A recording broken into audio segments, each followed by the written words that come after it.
ඕගොල්ලෝ අහලා තියෙනවද මේ අර හරකෙක් නැති වෙච්ච කතාවක් ගැන? ඒ හරකා අයිතිකාරයා හරක හොයාගෙන යනකොට මගදී හම්බෙනවා එක්තරා මිනිහෙක්. ඒ මිනිහයාගෙන් අහපුවාම ඒ මිනිහයා කියනවා අ, ඒ හරකාගේ ඇහැ පේන්නේ නැද්ද කියලා.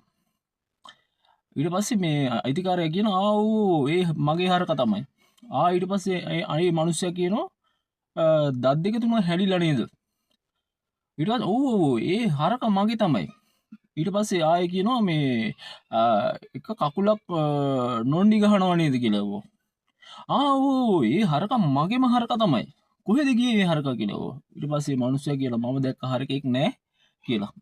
එතකොට මොකක්ද මේ කතාවේ මේ කියන්නේ? මේ අපි මේ සත්තු හරි මිනිස්සු හරි මේ පරිසරයේ හැසිරෙන විදිහ ඒ හැසිරීම් රටාවල් මේ පරිසරයේත් සටහන් වෙනවා. මේ පරිසරයේ සටහන් වෙනවා. අපි හැසිරෙන විදිය, අපි කතා කරන විදිය මේ සියල්ල මේ පරිසරයේ සටහන් වෙනවා.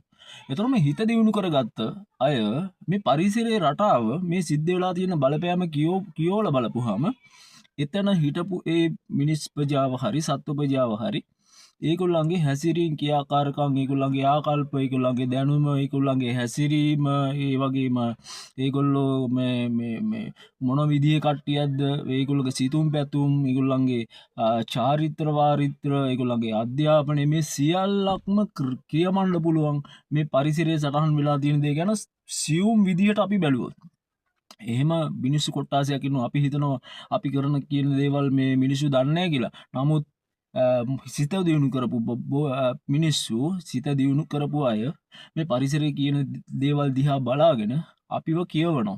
අන්න ඒක මොතන මතක තියාගන්න. අපි කරන හැමදේම කොහේ හරි සටහනක් මේ පරිසරය තුල තියෙනවා කියන එක සාක්ෂි තියෙනවා කියන එක හොඳට මතක තියාගන්න.